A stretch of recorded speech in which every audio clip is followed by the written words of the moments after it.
नमस्ते दोस्तों, वेलकम है आपका day 39 of leet code challenge में। चलते हैं सीधा स्क्रीन पे एंड स्टार्ट करते हैं आज का हमारा क्वेश्चन। ठीक है, तो आज का हमारा क्वेश्चन कल से अपोजिट है, बिल्कुल अपोजिट है। कल हमने इम्प्लीमेंट करा था स्टैक यूजिंग क्यू। आज हमें क्यू बनानी है यूजिंग स्टैक्स। ठीक है, तो इसमें कुछ बेसिक डिटेल्स लिखी हुई है, जैसे कि हमारे लिखा हुआ है कि आप इम्प्लीमेंट करिए फीफो डेटा स्ट्रक्चर की फीफो स्टैक क्या होती है, बेसिकली लीफो होती है, और क्यू क्या होती है, फीफो होती है। मतलब फर्स्ट इन फर्स्ट आउट, और लीफो होती है लास्ट इन फर्स्ट आउट। तो हमें बेसिकली इन्होंने बोला है you should only two stacks. हमें इन्होंने एक हिंट भी दे दिया कि दो स्टैक्स यूज कर लेना है यहाँ पर। ठीक है, तो कल की तरह ही कुछ अप्रोच भी रहने वाली है। बेसिकली एक नॉर्मल क्यू हमें इंप्लीमेंट करनी है जिसके अंदर पुश पॉप पीक और एम्प्टी फंक्शन होगा। ठीक है, इस टाइप इम्प्लीमेंट। ठीक है, तो सीधा चलते हैं स्क्रीन पे। पहले क्यू का थोड़ा सा नेचर समझेंगे, स्टैक का नेचर समझेंगे, और फिर इसको इम्प्लीमेंट करना स्टार्ट करेंगे कि किस तरीके से अप्रोच बन सकती है। तो सबसे पहले मुझे क्यू का नेचर अचीव करना है। क्यू क्यू का नेचर अचीव करना है किसके, यूजिंग स्टैक से। तो बेसिकली स्टैक कुछ ऐसी दिखती है। पहले समझते हैं क्यू का नेचर। क्यू के अंदर जैसे आया 10 20 30 40, लेट से ये एलिमेंट्स आ रहे हैं, तो हमने सबसे पहले 10 डाला, तो स्टैक में भी 10 डालते हैं। अभी अगर मैंने क्यू का nature achieve, oh sorry sorry sorry sorry, मैंने थोड़ी सी गलती कर दी यहाँ पर कि मैंने क्यू और स्टैक को अपोजिट बना दिया। तो मुझे अपोजिट नहीं, सेम बनाते हैं। मैंने क्यू को डेटा स्टैक वाली चीज़ दे दी। तो क्यू को कुछ इस तरीके से रिप्रेजेंट करा जाता है। क्यू को कुछ इस तरीके से रिप्रेजेंट करा जाता है हमारा, और स्टैक को कुछ इस तरीके से रिप्रेजेंट करा जाता है हमारे पास। ठीक है, तो इस टाइप से, सॉरी फॉर द मिस्टेक, मुझे कुछ ऐसा करना था। तो स्टैक को कुछ इस तरीके से इम्प्लीमेंट करा जाता है, मतलब शो करा जाता है, और क्यू को कुछ इस तरीके से शो करा जाता है। अब समझते हैं क्यू का नेचर। लेट से हमारे पास डेटा आया 10 20 30, ये सारा डेटा हमें डालना है दोनों डेटा स्ट्रक्चर्स में। अब सबसे पहले हमने क्यू में 10 डाला, तो स्टैक में भी 10 डालते हैं। ठीक है, अभी अगर मैंने आउट करा एलिमेंट को तो क्या निकलेगा, 10 निकलेगा दोनों से। अभी तक तो दोनों सेम है, बिल्कुल सही है अभी के, अभी तो हमें कोई दिक्कत नहीं लग रही है। अब मुझे डालना है 20। अब मुझे डालना है 20, क्यू में डाला 20, अब स्टैक में डाला 20। अब क्या होगा, अब से निकालूंगा तो मुझे 10 मिलेगा, स्टैक से निकालूंगा तो 20 मिलेगा। तो ये तो चीज़ चल नहीं पाएगी। अब मुझे कुछ स्टैक को इस तरीके से डिज़ाइन करना है कि मैं पहले निकालूँ तो 10 निकले, उसके बाद निकालूँ तो 20 निकले। ऐसा कुछ मुझे इम्प्लीमेंट करना है, ऐसा कुछ समझ आ रहा है कि हमें ऐसा कुछ करना है। तो इसके लिए क्या करते हैं, बेसिकली इसके लिए भी हमें किस चीज़ की ज़रूरत रहेगी, इस चीज़ के लिए ज़रूरत रहेगी हमें दो स्टैक्स की। तो एक बार समझते हैं इस चीज़ को भी। तो मुझे दो क्यू का नेचर अचीव करना है, तो पहले मैं क्यू भी बना लेता हूँ ताकि आपको एक रेफरेंस पता रहे कि क्या चीज़ होनी चाहिए थी, क्या चीज़ हो रही है। ठीक है, तो मैं दो स्टैक्स बना लेता हूँ। ठीक है, तो मैंने एक स्टैक ये बनाई, और एक स्टैक और बना लेते हैं। ठीक है, तो मैंने ये दो स्टैक्स बना लेते हैं। ये हमारी क्यू है जिसका नेचर हमें अचीव करना है, क्यू का ये, और ये हमारी मेन स्टैक होगी, और ये हमारी हेल्पर स्टैक होगी। तो हम दो स्टैक बना लेते हैं, दोनों को नाम दे दिया हमने। अब दोबारा से एलिमेंट डालना स्टार्ट करते हैं। एलिमेंट्स क्या डालेंगे, 10 20 30 40, चारों एलिमेंट्स डाल के एक एक बार चेक करते रहेंगे और स्टेप्स लिखते रहेंगे। ठीक है, सबसे पहले क्यू में 10 गया, ठीक है, मेन में भी 10 डाल दो। अभी तक कोई इशू नहीं है क्योंकि अभी हमें करने की क्या ज़रूरत नहीं है। अभी अगर मेन में 10 गया है, क्यू क्यू में 10 गया है, तो 10 ही जाएगा। पॉप करेंगे तो क्या होगा, बेसिकली पॉप करने से दोनों में से 10 निकलेगा, और दोनों में से 10 ही निकलना चाहिए। ठीक है, उसके बाद आई बारी हमारी 20 की। अब 20 को मैं देखा था कि मैं आज मेरा इसमें क्या स्टेप रहेगा, बेसिकली इसमें स्टेप ऐसा कुछ रहेगा कि मुझे सबसे पहले मेन से जितना भी आइटम है, मेन में जितने भी एलिमेंट्स है उस सबको हेल्पर में डाल दो। ठीक है, तो मेन से पहले हेल्पर में डालते हैं, ये वाला स्टेप देखते हैं कैसे होगा। तो मेन से मैंने निकाला और हेल्पर में ऐड कर दिया। ठीक है, उसके बाद मैं करूँगा मेन स्टैक में ऐड। तो main dot add, add x या एलिमेंट जो भी होगा, हमारे एलिमेंट को ऐड कर देते हैं, एलिमेंट ऐड करते हैं 20। उसके बाद जो नेक्स्ट स्टेप मेरा रहेगा वो क्या रहेगा, हेल्पर में से सारे एलिमेंट्स को कहाँ पे डाल दो, मेन में डाल दो। करके देखते हैं। फिर दोबारा, ये 3 स्टेप में मुझे ऐड करना है, तो मुझे और किसी फंक्शन में काम नहीं करना पड़ेगा। तो मैंने हेल्पर से निकाला, मेन में डाल दी। अब अगर मैं पॉप करूँगा तो क्या होगा? पॉप करूँगा तो यहाँ से निकालूँगा तो 10 निकलेगा, यहाँ से भी निकालूँगा तो 10 निकलेगा, यहाँ से निकालूँगा तो 20 निकलेगा, यहाँ से भी निकालूँगा तो 20 निकलेगा, 10 निकलने के बाद, ठीक है? तो आई होप सो आपको ये वाला पार्ट क्लियर हुआ होगा कि कैसे हुआ। एक बार और करके, ठीक है? जैसे 30 आया, तो 30 क्यों में यहाँ पर आ गया। अब 30 यहाँ पर आने से पहले क्या होगा? मेन से जितना भी आइटम है वो सारा हेल्पर में डाल में पुश कर दो।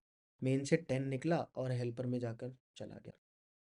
मेन से 20 निकला और कहाँ पे चला गया? हमारे हेल्पर में चला गया। ऐसा कुछ था, ठीक है। Main dot add element, main में ऐड कर दिया 30, बिल्कुल सही। मेन में ऐड करने के बाद अब क्या करना पड़ेगा? अब मुझे बेसिकली हेल्पर से सारे एलिमेंट्स को निकाल कर कहाँ डालना है? अपने मेन में डालना है। तो अब डालते हैं हेल्पर में। तो हेल्पर से निकाल के और किस में डालते हैं? मेन में डालते हैं 20। उसके बाद फिर अब क्या निकलेगा? 10 निकलेगा और कहाँ चला जाएगा? मेरे मेन में चला जाएगा, ठीक है। तो आई होप तो ये चीज़ ठीक है, ठीक है। अब रिमूव करने की पॉप पॉप करा क्यू में से 10, यहाँ से भी रिमूव करा, 20 निकलना चाहिए, 20 यहाँ निकलेगा। 30 निकलना चाहिए तो 30 निकलेगा, ठीक है। तो आई होप सो आपको क्लियर हुआ होगा कि किस तरीके से हम इसके ऐड वाले फंक्शन को थोड़ा सा मैनिपुलेट करके हमारा काम हो जाएगा। और फिर हमें पॉप फंक्शन में डायरेक्ट हमें मेन से पॉप कराना पड़ेगा और पीक फंक्शन में भी हमें मेन से ही पॉप कराना पड़ेगा, ठीक है। तो कुछ इस टाइप से हमारा अप्रोच बनी है, ठीक है।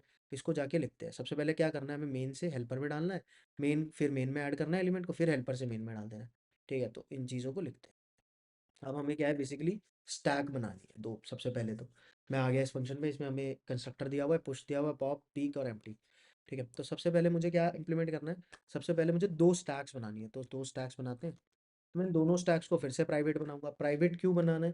क्योंकि मैं नहीं चाहता कि मेरी जो स्टैक जो बन रही है उनको कोई भी छेड़छाड़ कर सके बाहर से, क्योंकि अगर उनमें छेड़छाड़ हुई, उनका डेटा अगर किसी ने खराब कर दिया तो मेरी पूरी क्लास का डेटा खराब हो सकता है, ठीक है। तो मैं नहीं चाहता, इसलिए मैं उसको प्राइवेट बना दूँ। प्राइवेट बनाने से होता है क्या है? बेसिकली बाहर से कोई एक्सेस नहीं कर सकता क्लास के वेरिएबल्स को, प्राइवेट वेरिएबल्स को, ठीक है। बाकी अगर आपको ये सब चीज़ नहीं समझ आ रही है तो आप इसको जस्ट अभी लिख लीजिए। हम कभी बाकी वीडियोस में कभी देखेंगे, इनको समझेंगे। अगर आप लोगों को समझना सकते हैं, हम सोच सकते हैं उसके बारे में वीडियोस बनाने के लिए, ठीक है। अभी तो कोई प्लान नहीं है सच देखा जाए तो, ठीक है। बट इन फ्यूचर बना सकते हैं, अगर आप लोगों का मतलब आप लोग कहेंगे तो आप लोगों के लिए तो करना ही पड़ेगा, ठीक है। तो अगर आप चाहते हैं कि हम मतलब ऊप्स के बारे में पूरी वीडियो बना दें तो आप कमेंट्स में लिखिए, ठीक है। ठीक है। तो अभी मैं बनाता हूँ स्टैक, ठीक है। तो मैंने स्टैक बनाई। स्टैक किस टाइप की? इंटीजर टाइप की बनाई। तो इंटीजर की स्पेलिंग सही कर दी है। एक मेन स्टैक और एक बनेगी हमारी हेल्पर स्टैक। तो मैंने बनाई स्टैक और उसके आगे इंटीजर, इंटीजर। और अब अब मैं क्या करूँगा? अब मैं करूँगा इनिशियलाइज़। अब मैं जो कंस्ट्रक्टर फंक्शन है, कंस्ट्रक्टर फंक्शन कैसा दिखता है? जिसका क्लास जैसा नाम हो वही कंस्ट्रक्टर फंक्शन होता है, ठीक है। तो अब मैं करूँगा इसको इम्प्लीमेंट, ठीक है। तो मेन को मेमोरी देंगे कहाँ पर? हम अपनी किस फंक्शन में? हमारे कंस्ट्रक्टर फंक्शन में। Main equals to new, new stack, ठीक है। और हमारा हेल्पर को भी हम यहाँ पे मेमोरी दे देंगे आके, इक्वल्स टू न्यू स्टैक, ठीक है। तो अब हमें पुश फंक्शन लिखना है। पुश फंक्शन में हमारे 3 स्टेप्स थे, तो मैं पहले तीनों स्टेप्स लिखता हूँ, ठीक है। Add all elements of main, main to helper. सबसे पहले मेन से हमें हेल्पर में करना है। मतलब अगर मैं इसको थोड़ा सा इस स्टेप से बनाऊँ तो हमें मेन से रिमूव करना है चीज़ों को और कहाँ डालना है? हेल्पर में डालना है। उसके बाद सेकंड हमारा जो रहेगा, सेकंड पार्ट रहेगा उसमें मेन डॉट ऐड। मेन में हमें ऐड करना है, ऐड मेन। मेन में ऐड करने के बाद हमें क्या करना है? इसके बाद हमें करना है basically add all elements to from helper to, sorry sorry sorry, बार बार गलती क्यों हो रही है? From helper to main. मतलब कि हम इसको कहना चाहते हैं कि भाई हेल्पर से सारा आइटम निकाल और कहाँ पे डाल दें? मेन में डाल दें, ठीक है। अभी हम देख कर भी आए थे कि किस तरीके से हमें करना है। तो अब सीधा करते हैं। इन स्टेप्स को मैंने लिख लिया। सबसे पहले मुझे एक वाइल लूप लगाना है, किसको? मेन ठीक है, तो मैं इसको इसको हटा देता हूँ, ये थोड़ा सा कंफ्यूज कर देगा शायद किसी को। तो इसको मैंने हटा दिया। अब क्या करना है, सबसे पहले मेन से रिमूव करना है। मेन डॉट साइज जब तक बड़ा है किससे, जीरो से, तो मुझे एक लूप चलाना पड़ेगा बेसिकली। और तब तक हम किस में हेल्प करेंगे, हेल्पर में ऐड करेंगे। हेल्पर डॉट ऐड, हेल्पर में ऐड करेंगे कहाँ से रिमूव करके, मेन डॉट रिमूव। सॉरी, इसमें हमारा ऐड नहीं लगेगा, इसमें लगेगा पुश फंक्शन। जो स्टैक का फंक्शन होता है वो पुश होता है, और क्यू का होता है ऐड। तो हम स्टैक का यूज़ कर रहे हैं तो मैं पुश फंक्शन का यूज़ करूँगा। हेल्पर डॉट पुश, और मेन से पॉप करूँगा, मेन से पॉप करूँगा मैं।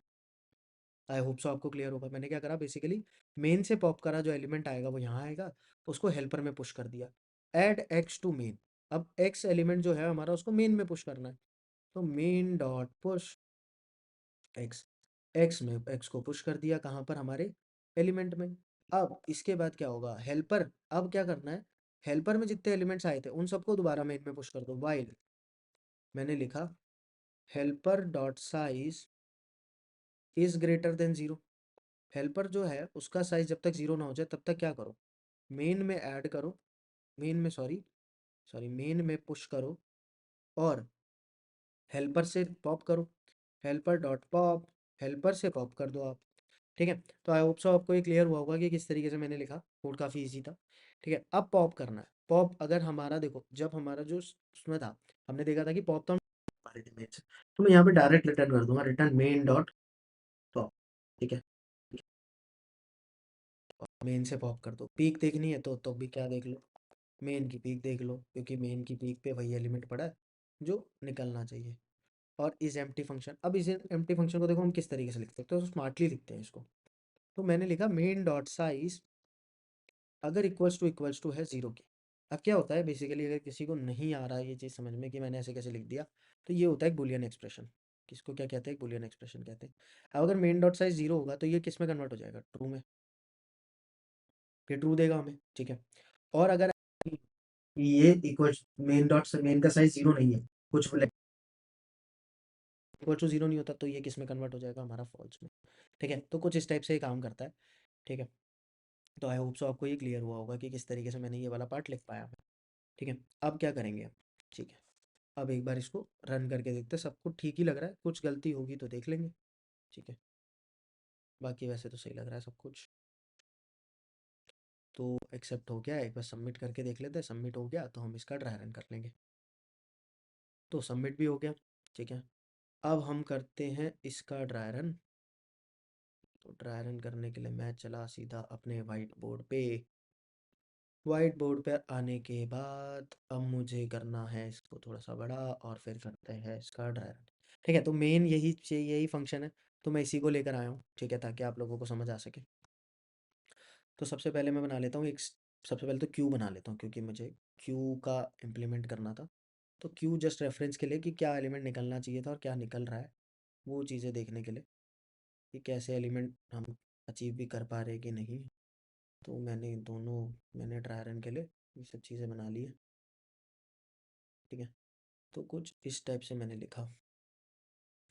ठीक है, तो यहाँ पर मैंने लिखा क्यू, ये क्यू हमें चाहिए थी, ये हमारा आंसर है, एक तरीके से आंसर बोल देता है, हालांकि आंसर यहाँ पर कुछ नहीं है।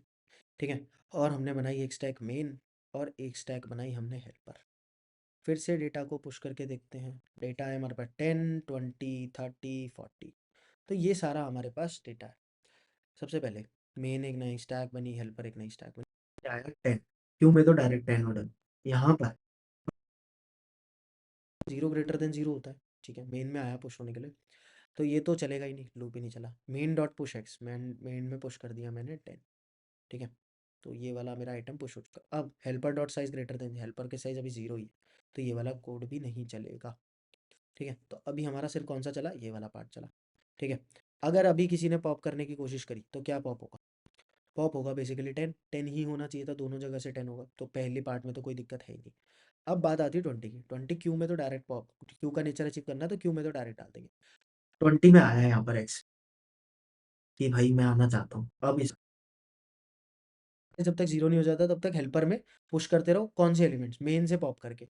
तो मेन में से 10 निकला, और कहाँ पर पुश हो गया, हमारे हेल्पर में पुट हो गया। इसके बाद हमें क्या करना है, इसके बाद हमें ये करना है कि हमें अब ये सारा एलिमेंट होने के बाद ये जब लूप रुक गया उसके बाद मेन में पुश कर दो एक्स को, एक्स की वैल्यू क्या थी 20, तो मैंने 20 कर। तीसरे स्टेप में हेल्पर का साइज जब तक जीरो ना हो जाए तब तक मेन में पुश करते रहो, हेल्पर से पॉप करें। तो यहाँ से 10 निकाला और 10 यहाँ डाल दिया। ठीक है, आई होप सो काफ़ी क्लियर हुआ होगा ये चीज़ कि हमने ऐसा क्यों करा। ठीक है, तो ये काफ़ी क्लियर है। अब अगर मैंने किसी ने पॉप करने की कोशिश की तो पॉप होगा यहाँ से 10, यहाँ से भी 10, बिल्कुल सही। 10 होने के बाद अगर 10 होने के बाद दोबारा से किसी ने पॉप करा तो 20 पॉप होगा, यहाँ से भी 20 पॉप होगा। आई होप सो आपको ये क्लियर हुआ होगा काफ़ी।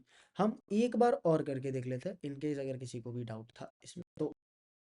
ठीक है, अब बात आई हमारी 30 की। अब 30 आया, 30 कह रहा है भाई मुझे भी रख लो। 30 क्या कर रहा है, मुझे भी पुश करा दो। ठीक है, क्यू में तो डायरेक्ट पुश कर देंगे हम क्योंकि हमें अब यहाँ पर है 3 स्टेप्स। तीनों स्टेप्स को देखते हैं। सबसे पहले मेन से सारे आइटम निकालो, हेल्पर में डालो। मेन से पहले 10 निकला, 10 चला गया, फिर 20 निकला, कहाँ चला गया 20, यहाँ चला गया। ठीक है, इसके बाद क्या हो, इसके बाद होगा ये कि मेन में पुश होगा 30, मेन में पुश होगा 30। उसके बाद हेल्पर का साइज जब तक जीरो ना हो जाए तब तक मेन से निकलेगा एलिमेंट और मेन में डलेगा एलिमेंट और हेल्पर से निकलेगा।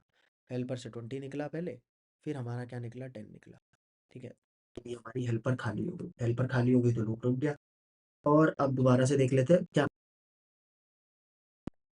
तो पहले क्यू से 10 निकलना चाहिए था, 10 निकला, यहाँ से भी 10 निकला लेट से, फिर 20 निकलना चाहिए था, 20 निकला, फिर 30 निकलना चाहिए था, 30 निकला। तो आई होप सो कि आपको ये चीज़ समझ आई होगी कि हमने किस तरीके से क्यू का नेचर अचीव करा यूजिंग टू स्टैक्स। ठीक है, मेन और हेल्पर का किस तरीके से यूज करा। अगर आपको बहुत अच्छे से समझ आया तो वीडियो को लाइक कर दीजिए। ठीक है, और कोई डाउट है तो आप हमारे टेलीग्राम चैनल पे जुड़कर वहाँ पे डाउट्स अपने पूछ सकते हैं। ठीक है, ऐसा नहीं है कि सिर्फ आप इन्हीं क्वेश्चंस के डाउट पूछ सकते हैं, वहाँ पे एक डिस्कसिंग मतलब सब लोग डिस्कस करते हैं, अभी वहाँ पर आके डिस्कस और डिस्कस कर सकते हैं। लिंक आपको हमारी बायो में मिल ही जाता है, डिस्क्रिप्शन में मतलब वीडियो के। ठीक है, तो इन केस अगर आपका कोई डाउट है तो हम वहाँ पे आके पूछ सकते हैं। टिल देन स्टे ट्यून्ड और मिलते हैं आप लोगों से कल जहाँ पर हम नेक्स्ट क्वेश्चन को डिस्कस कर रहे होंगे। So thank you.